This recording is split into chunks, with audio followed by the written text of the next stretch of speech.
esse não protagonismo da França na competição ultramarina do século XVII não significa uma irrelevância do Império Francês. Significa uma diferença importante no tocante ao desenvolvimento desse império em comparação com, por exemplo, o Império Português ou o Império Espanhol, que são impérios fundamentalmente ultramarinos.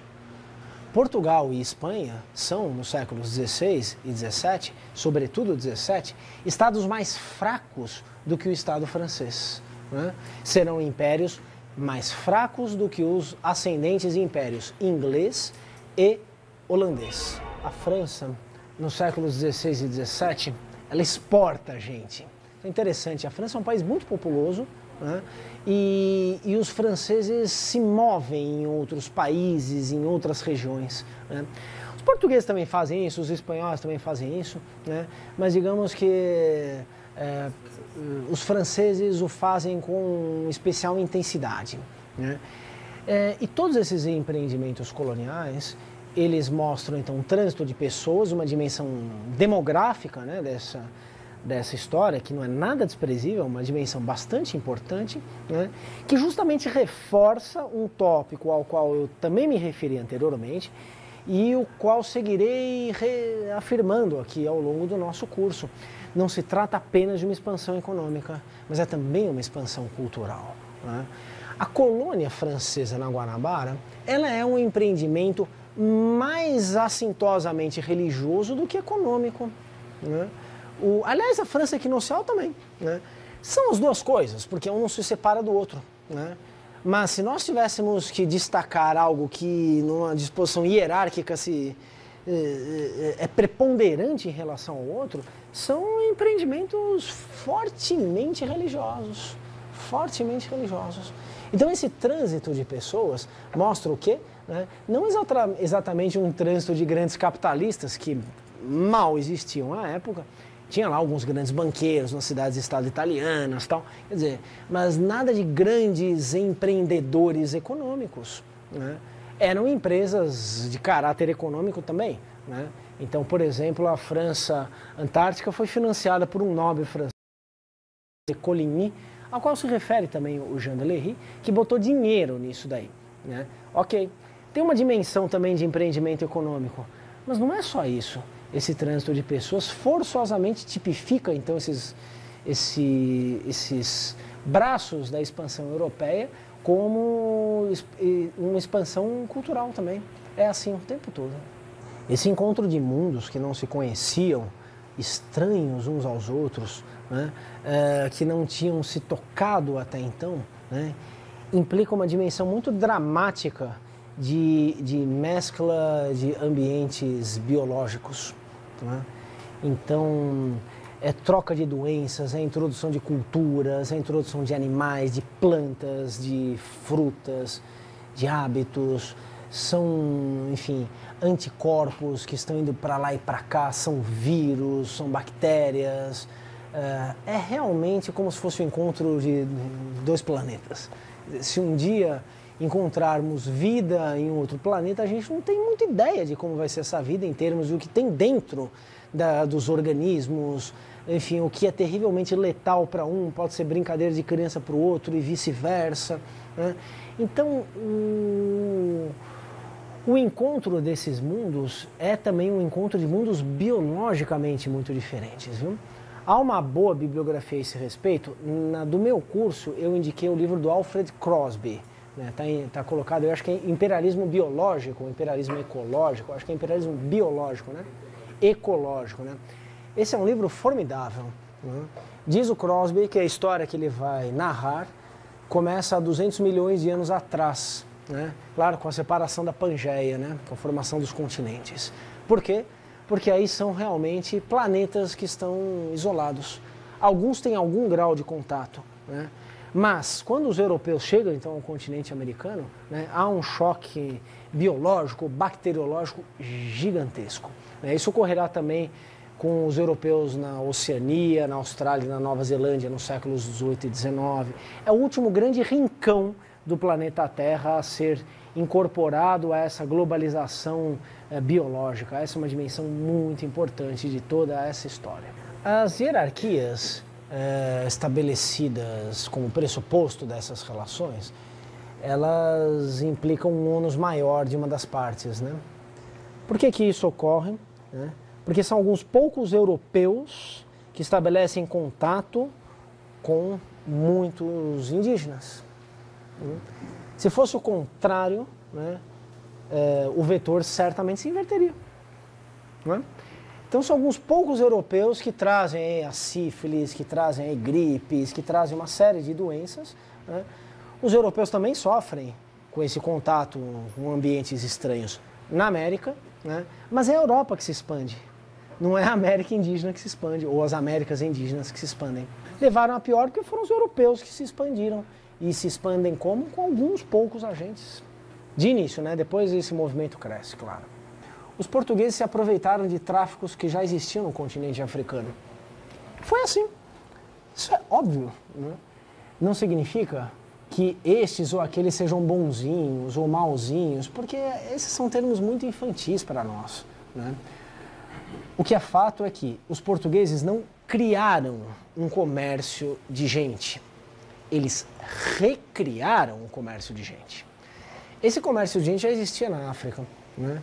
Só que com os portugueses entrando em cena, ele ganhou uma escala enorme e tornou-se algo, claro, abertura de uma demanda gigantesca, uma rentabilidade enorme e ganhou então a escala dessa espécie de hecatombe do mundo moderno, que foi a escravidão.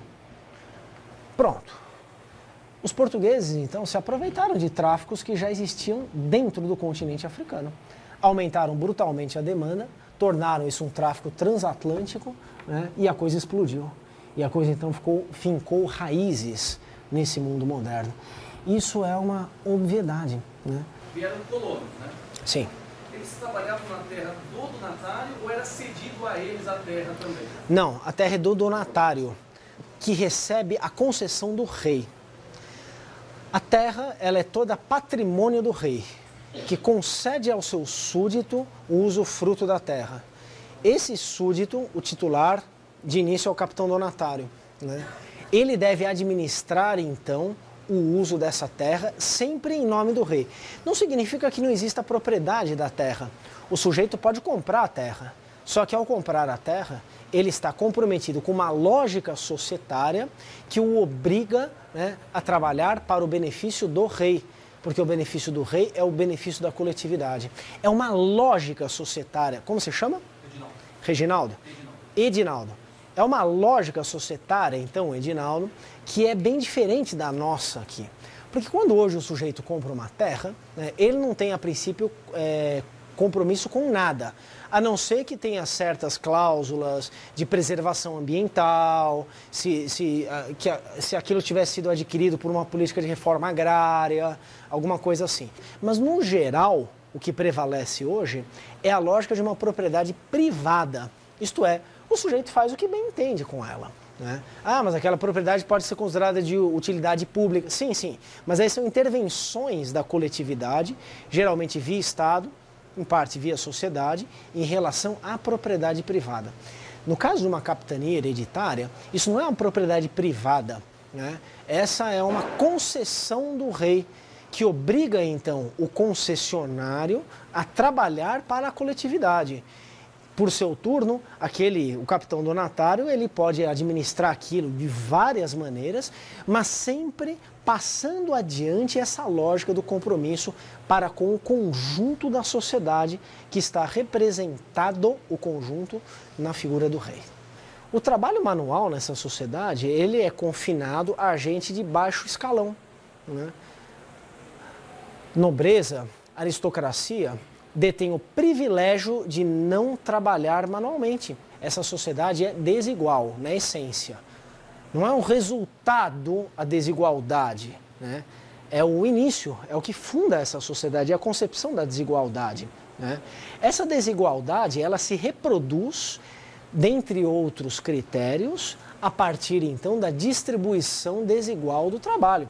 Esse trabalho manual classifica, melhor dizendo, esse trabalho manual classifica as pessoas por baixo.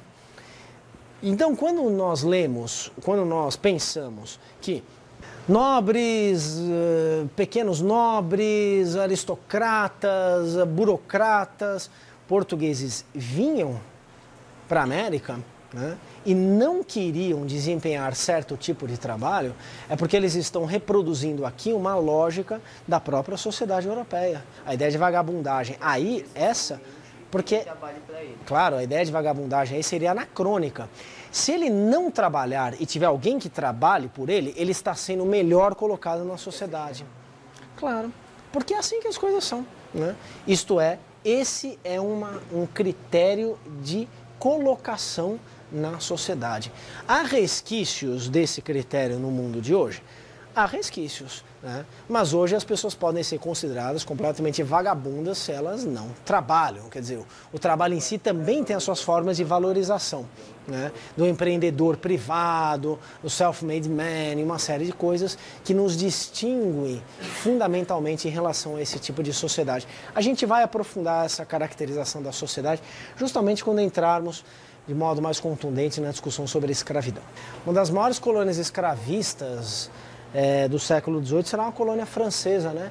Saint-Domingue, que se tornará em 1804 a República Independente do Haiti, a partir de uma revolta justamente de escravos, iniciada em 1791. Né? Tinha escravo a dar com pau lá. Os franceses não foram menos escravistas do que portugueses, espanhóis, os ingleses também não. Isso tem a ver, claro, com essa lógica de tensões recíprocas, de padrões de atuação, uns em função dos outros, que constitui então essa competição internacional da Idade Moderna, né? Seria uma loucura de um ponto de vista de uma lógica racional, e aí de uma lógica econômica, mas também de uma lógica societária, os holandeses, por exemplo, quererem competir na arena internacional no século XVII com mão de obra livre, né? Os holandeses aprenderam a ser escravocratas rapidinho, né? Aprenderam com os portugueses e se tornaram também grandes escravocratas no século XVII. O que já de imediato coloca a inutilidade, né, daquela pretensão utópica de que o Brasil teria sido melhor se tivesse sido colonizado pelos franceses ou pelos holandeses. Não faz sentido nenhum, isso é uma ideia completamente anacrônica. A gente também vai retomar isso mais para frente. Tudo bem?